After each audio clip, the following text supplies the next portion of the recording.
د قتل هغه واقعیا چې کومه وه د دې په شان نزول کې نو هغه د بنو نذیر او د بنو قریظه په منځ کې وه او د بنو نذیر چې و ده په دې بنو قریظه باندې زورور نو دوی ورسره معاهده کړې وه که ستاسو نه موږ څوک قتل کو نو تاسو به زموږ نه کس نه قتلوئ بلکې صرف دیت به اخلئ او که موږ تاسو نه څوک قتل کړو نو تاسو به زموږ نه کس نه قتلوئ صرف دیت به اخلئ او که نه تاسو راولګېدئ زموږ نه مو څوک قتل کو زموږ نه نو موږ به ستاسو نه قتل هم کو او دیت دواړه به درنه اخلو نو دا یهودو بنو نذیر او بنو قریظه دا دواړه د یهودو قبیلې وي نو دا حکم د دې په تورات کې هم موجودو چې د قتل په بدله کې قتل دی د سترګې په بدله کې سترګه ده د غوږ په بدله کې غوږ دی دا تورات کې هم الله موجودو خو دې په عمل کې نه راوستل دې په عمل نه کو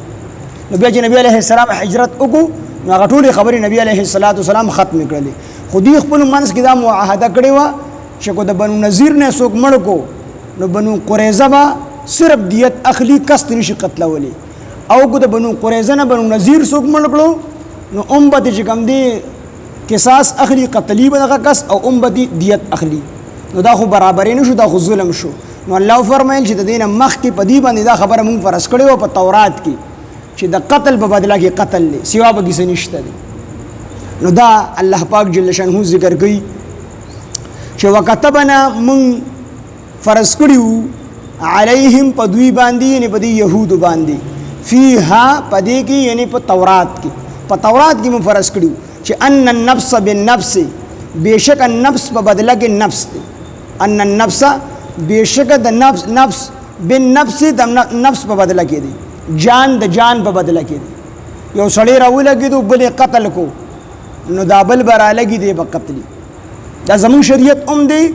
او په دینی موسوي کې یعنی د موسی علیه السلام چې کوم شریعت او کوم دینو په هغې کې هم دا خبره وه تورات کې هم دا خبره وه چې تا به څوک قتل کو نو ته به یې قتلولی زموږ شریعت کې هم دا دی چې که موږ څوک قتل کو نو موږ به قتلي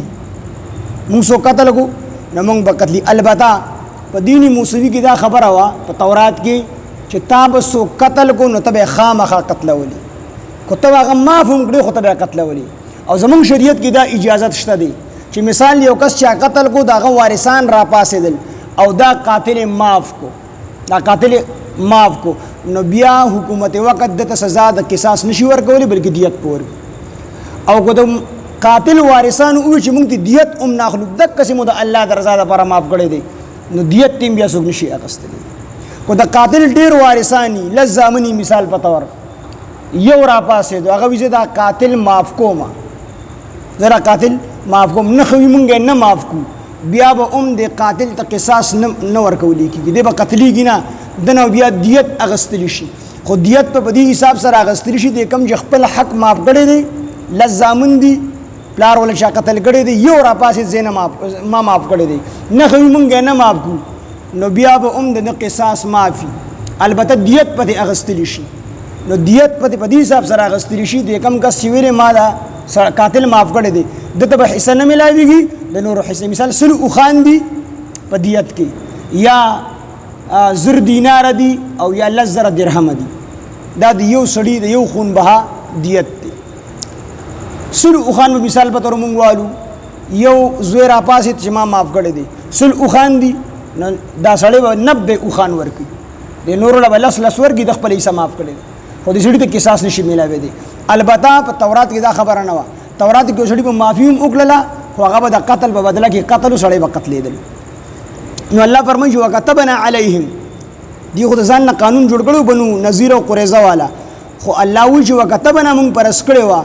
علیهم په دوی باندې په یهود باندې فیها په تورات کې چې ان النفس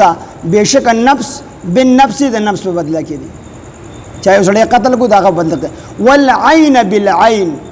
او سترګه د سترګې په بدله کې ده چا د چا سترګه ضایع کړه د به سترګه ضایع کېږي والانف بالانف او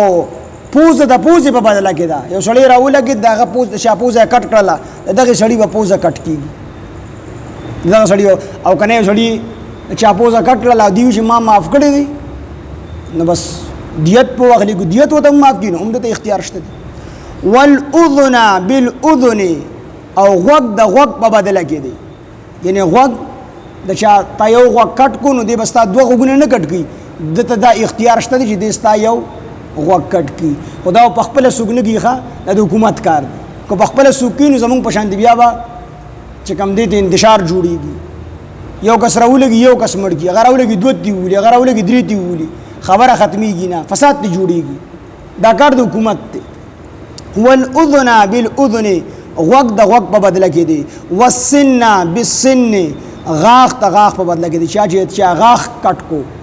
وی باسو دی بولم دک غاخ باسي والجروح قصاص او زخمونه قصاص پدې کې قصاص ته برابر والد یعنی په زخمونو کې برابر والد څومره زخم چې پتا کې چا ولګو هغه عمر زخم په پاغه کې لګای او کنه ممکن نه بیا هغه عمره نو بیا دیت